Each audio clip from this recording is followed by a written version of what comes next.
Irmãos e irmãs, nós já oramos, então eu quero convidar vocês para a gente ir direto para a palavra. Glória a Deus. Pega a tua Bíblia, você que tem, ou sua espada Jedi no seu celular. Essa mensagem, confesso que é uma das mais rápidas. Eu pretendo ser bem rápido, na verdade, porque o Senhor falou muito comigo essa semana a respeito disso. Então eu queria compartilhar com vocês. Se puder, abra no livro de Êxodo, capítulo 32. Êxodo, capítulo 32. Glória a Deus. Capítulo 32, o verso 1. Glória a Deus. Todo mundo achou? Só sei que no celular é mais rápido. Às vezes não. Às vezes yes, às vezes não. Êxodo 32, 1. E eu quero ler com vocês aqui. Eu vou ler na minha versão. Vamos ler aqui, ó, nessa versão da NVT. Vamos lá. Quando o povo viu que Moisés demorava a descer do monte, reuniu-se ao redor de Arão e disse: tome uma providência, faça para nós deuses que nos guiem. Não sabemos o que aconteceu com esse Moisés que nos trouxe da terra do Egito para cá. Pode se sentar. Glória a Deus.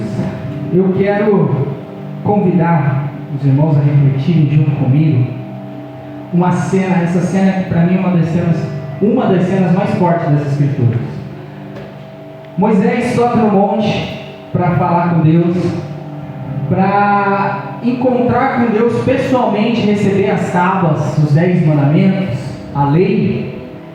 E enquanto isso o povo está lá embaixo, e vendo que Moisés estava demorando, eles se reuniram em volta de Arão e falaram: Arão, seguinte, nem sabemos se esse Moisés volta, estamos aqui, está demorando. Esse mesmo povo que viu vários milagres grandiosos, que viu várias coisas acontecerem, que viu o mar se abrir, que viu as pragas, que viu o exército de Faraó sendo engolido pelo mar, esse mesmo povo chega para Arão e fala: faça deuses que vão adiante de nós. E Arão chega e fala: então me dê seus brincos de ouro, me dê todo esse ouro que vocês têm, um ouro que Deus tinha permitido eles terem, porque foi o ouro que Deus fez com que os egípcios dessem para eles quando eles saíram do Egito. E eles fizeram um bezerro, um boizão de ouro, e começaram a adorar esse bezerro, e começaram a dançar, e começaram a gritar, e começaram a entregar louvor para esse bezerro. Aquela imagem feita por mãos humanas. Agora imagina Moisés descendo do monte. Deus já tinha avisado para ele: vai lá nos 10, que aquele povo, assim como o povo falou para Arão: esse Moisés, aquele Moisés, Deus falou: aquele povo, o teu povo se corrompeu. Então imagina Moisés descendo com as tábuas, com a lei, escrita pelo dedo de Deus, tem aquela música, escrita pelo dedo de Deus, descendo com isso e dando de cara com aquela cena daquele pessoal em volta daquela estátua de ouro. A grande pergunta que o Espírito Santo trouxe para mim essa semana e quer trazer para nós hoje ainda essa reflexão é: qual é o meu bezerro? Qual o seu bezerro? O que tem possivelmente tomado o lugar de Deus na minha e na tua vida? O que tem possivelmente você tem colocado no centro da tua vida no lugar de Deus? No que você tem confiado? Em que coisas, ou em que situações, ou em quais pessoas você tem valorizado mais do que a comunhão e a presença com Deus verdadeira? E a pergunta, eu acho que mais crítica, que eu deixei anotado aqui: o que Jesus vai te encontrar adorando quando Ele vier no teu encontro?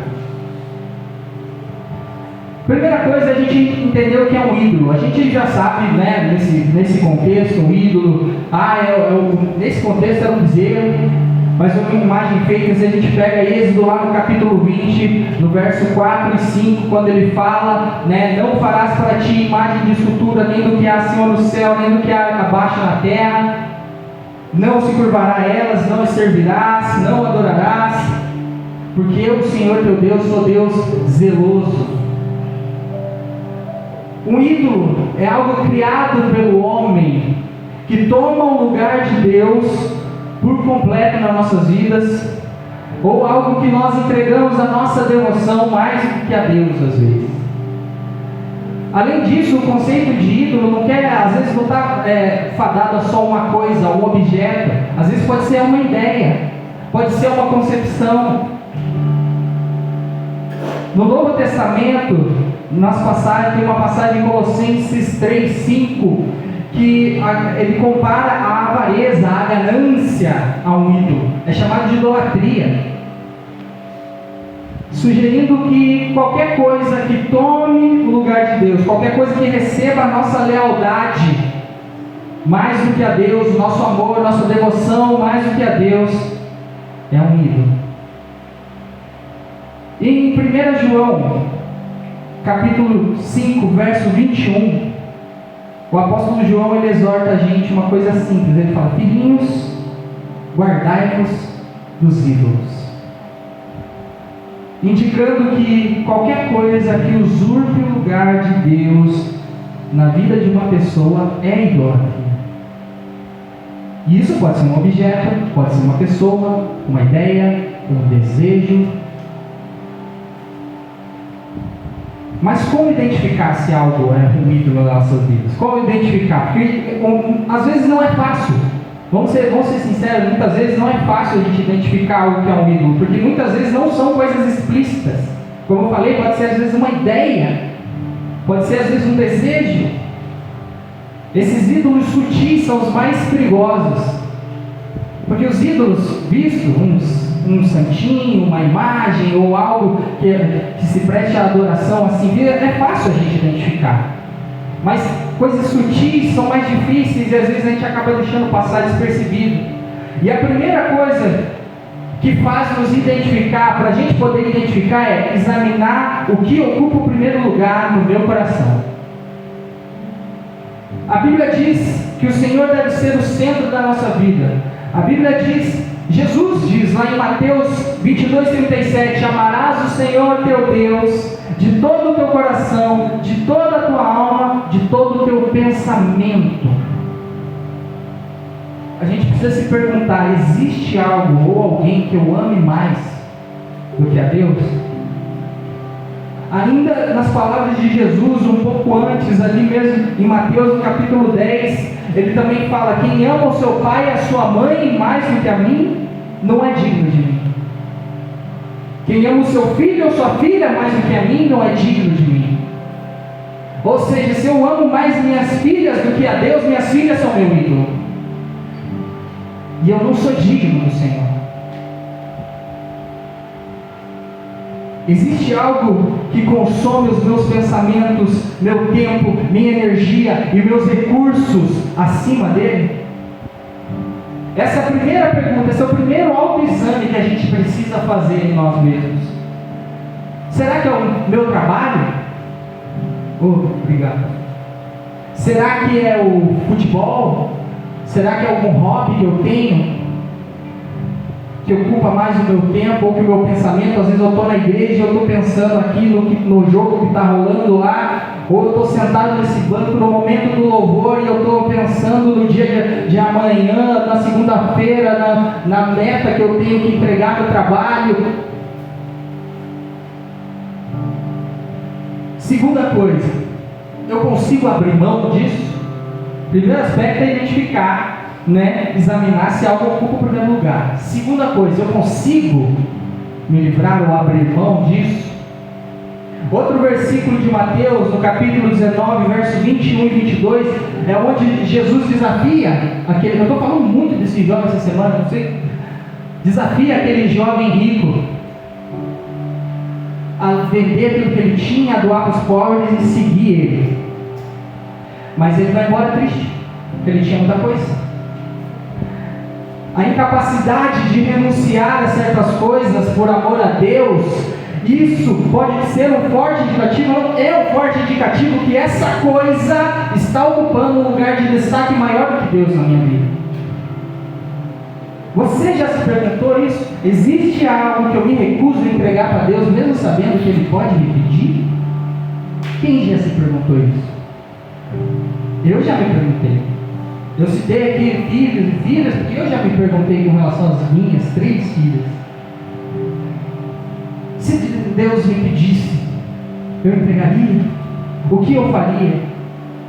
Se Deus me pedisse para mudar de emprego, se Deus me pedisse para fazer algo que para mim é muito difícil, vencer o meu orgulho aqui, a minha timidez e falar do amor dele para alguém, eu faria?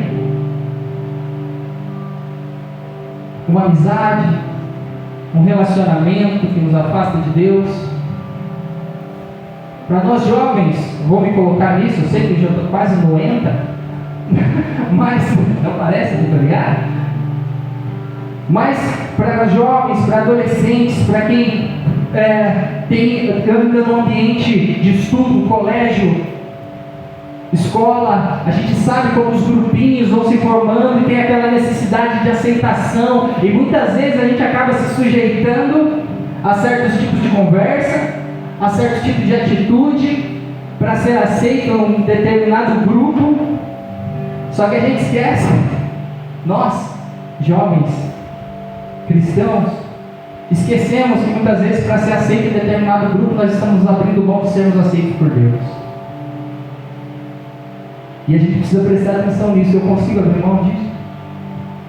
Terceira coisa, onde eu busco segurança ou satisfação? A Bíblia nos alerta a confiar em coisas, sobre confiar em coisas criadas ao invés do Criador. Jeremias, capítulo 17, verso 5 diz que maldito o homem que confia no homem, e bendito é o que confia no Senhor. Você busca segurança onde? No dinheiro, no sucesso, na aceitação das amizades, na aprovação pelos outros. Isso nos mostra que buscar satisfação fora de Deus é sinal de idolatria. Está fechando o cerco.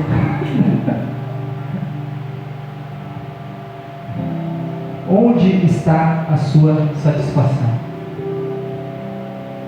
O que te satisfaz no teu dia a dia? Várias coisas acontecem, tiras, e sabe quando a gente fala assim, quase perdi a cabeça. No trânsito é onde mais acontece. A gente quase perde a cabeça, quase sai a cabeça. O que tira? O que você precisa buscar satisfação em outras coisas porque você não consegue se satisfazer no momento de louvor, no momento de adoração? Ao ler a palavra de Deus você não consegue sentir, cara, olha isso que Deus está falando comigo, e te dá aquela satisfação, aquele preenchimento. Você não sente isso? Vamos tomar cuidado. Outra coisa, o que controla as minhas emoções? Eu citei o trânsito aqui, e vai entrar nisso aqui agora. Os ídolos muitas vezes dominam as nossas emoções. Se a perda ou o ganho de algo, como um emprego, ou meu time de futebol perdeu o campeonato, ou um relacionamento, se isso controla as minhas emoções, me faz tirar do centro, eu venho para ele, não, hoje eu não tenho capacidade de adorar a Deus, porque eu estou muito conturbado, eu não consigo adorar a Deus. Se isso está roubando as nossas emoções, se isso está minando as nossas emoções, e nós não conseguimos encontrar satisfação e controlar as emoções, o Espírito Santo nos dando essa satisfação, é mais um sinal de alerta para nossas vidas. Alegria ou identidade, o que determina a nossa paz mais do que a nossa relação com Deus. Filipenses 4,6 diz, ensina ele ensina para a gente que a nossa paz deve vir de Deus e não das circunstâncias que nós vivemos. Número 5 dessa autoavaliação que a gente precisa fazer para encontrar certos ídolozinhos na nossa vida: avaliar nossos hábitos e nossas prioridades.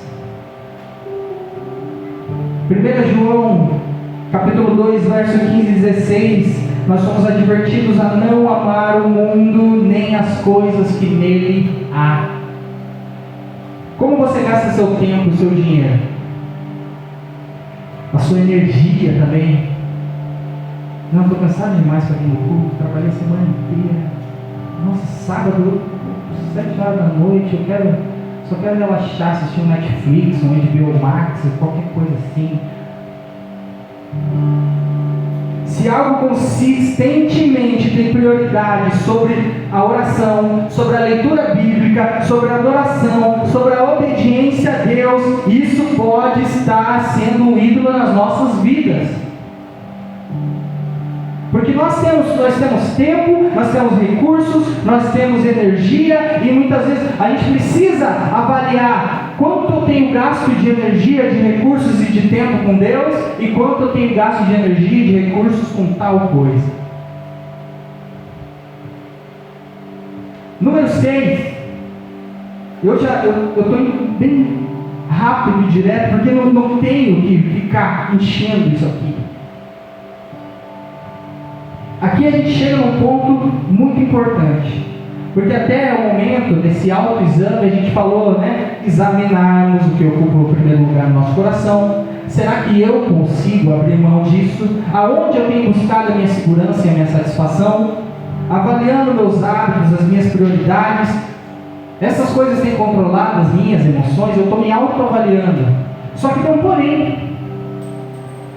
O autoexame sozinho ele pode ser enganoso também.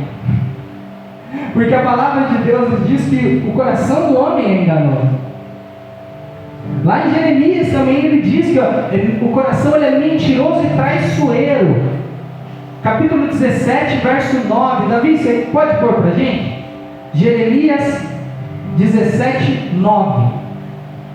Eu não sei o que vai estar nessa versão que nós temos aqui, mas a versão Nova Almeida atualizada, ela diz que ele é desesperadamente corrupto. O nosso coração, o coração humano é mais enganoso que qualquer coisa, é extremamente perverso. Quem sabe de fato o quanto é mal? Então todo esse autoexame que eu fiz, toda essa identificação, examinar o primeiro lugar, se eu consigo abrir mão, onde eu busco satisfação, onde eu busco segurança, onde estão as minhas emoções, o que controla, onde estão meus hábitos, as minhas prioridades, tudo isso só vai funcionar se eu pedir orientação ao Espírito Santo. Esse é o que fecha com chave de ouro toda essa autoavaliação, esse autoexame que nós fazemos. Como a gente faz para corroborar esse exame? Davi responde isso para a gente, sabia? Lá em Salmo 139, 23, quando ele ora para Deus dizendo: sonda, meu Deus, conhece o meu coração, prova-me e conhece os meus pensamentos, vê se há em mim algum caminho mau e me guia pelo caminho eterno. Prova-me. Nós temos sim que fazer o nosso exame. É onde entra a nossa responsabilidade humana. Mas o Senhor, a soberania dele sobre as nossas vidas, a soberania divina, prova esses nossos pensamentos e corrobora dentro de nós se realmente aquilo que nós estamos fazendo é correto ou não, se aquilo que nós estamos nos dedicando é correto ou não, se aquilo é um ídolo nas nossas vidas. Nós devemos apresentar esse nosso exame a Deus para que Ele revele qualquer ídolo escondido na nossa vida. Reconhecer os ídolos, e isso é só o primeiro passo. Todos esses 6 passos é só o primeiro passo. É só a primeira coisa. Porque o segundo passo e mais importante é o passo de arrependimento com relação a isso. E esse pode-se dizer que é realmente o mais difícil. Porque às vezes o nosso orgulho, a soberba do nosso coração extremamente enganoso e mau, a gente pode até identificar, mas aí a gente usa desculpas com a gente mesmo. Não, nem é tanto assim. Não, isso aí eu paro, eu já estou fazendo, não me passa. Deus é amor, Deus me entende. Então é necessário que nós venhamos a nos arrepender. E o arrependimento não é só orar e dizer assim: Senhor, perdoa meus pecados. O arrependimento verdadeiro, ele envolve mudança. Tanto é que a palavra original para arrependimento, né, lá na Bíblia, a palavra grega é metanoia, que é mudança de mente, mudança de pensamento. E a gente sabe, a gente já entende que através da mudança de pensamento é que vem a mudança de atitude. Não é o contrário. Porque a mudança de atitude sem uma mudança de pensamento, ela é falsidade. Nós precisamos ter mudança de mente, ter o nosso caráter moldado de acordo com o Espírito Santo, esse que corrobora em nós se realmente nós estamos servindo a Deus. Se não houver mudança de atitude, se não houver verdadeiro arrependimento, substituindo o apego a esses ídolozinhos na nossa vida e colocando a nossa devoção total e firme a Deus, confiando que Ele é suficiente, se não houver isso, nós somos sim idólatras.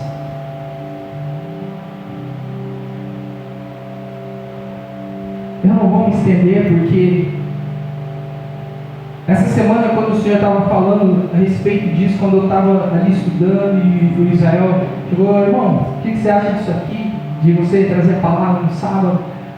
Eu falei: cara, amém. Eu já estava fazendo isso aqui, porque eu estava assim, pensando nisso. Não que eu me ache extremamente idólatra, mas é aquilo que eu falei, às vezes são esses ídolozinhos escondidos. Sabe, as raposinhas que comem, as raposinhas que acabam com a plantação, aquela que você não vê. E quando a gente tem um ídolozinho pequeno na nossa vida, estamos a um passo de ter um outro, e um outro maior, e um outro maior, e gerar um afastamento maior. Por isso que Deus, Ele era tão enfático lá no Antigo Testamento, quando Ele mandava conquistar as terras, mandava matar tudo, acabar tudo, quebrar tudo, não pegar despojo de nada, para que não entrasse nada que viesse a corromper o mínimo que fosse o coração do povo dele. E Ele espera isso de mim e de você hoje. Se coloca de pé.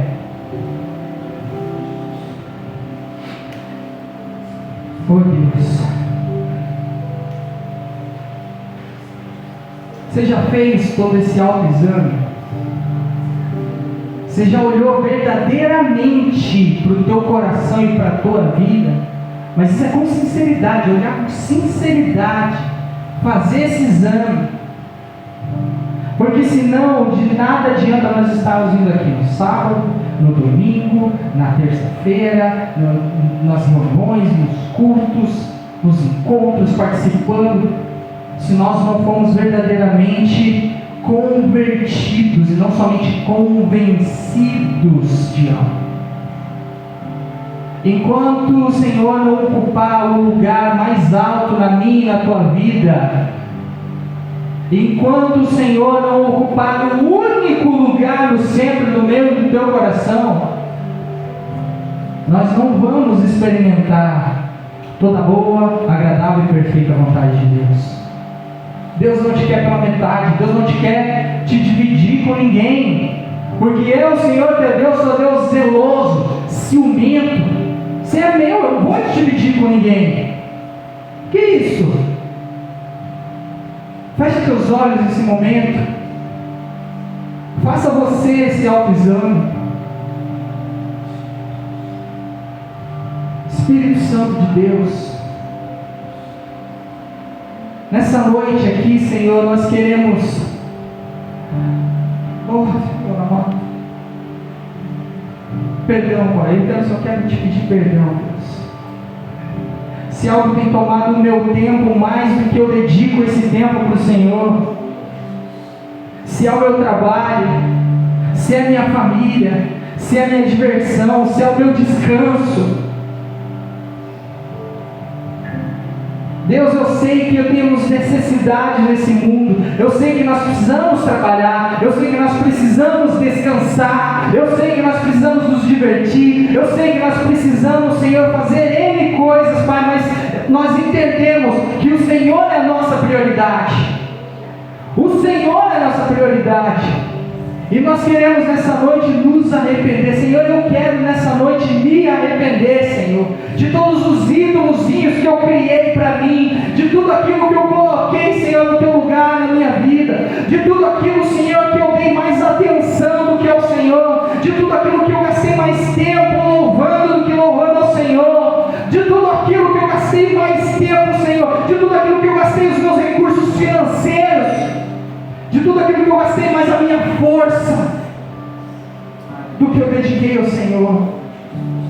E não de uma forma religiosa, Senhor, não de uma forma religiosa, mas nós queremos verdadeiramente nos arrepender e sofrer, Senhor, sim, uma mudança de mente, uma mudança de pensamento, que vem mudar o nosso caráter, que vem mudar nossas atitudes com relação ao Senhor.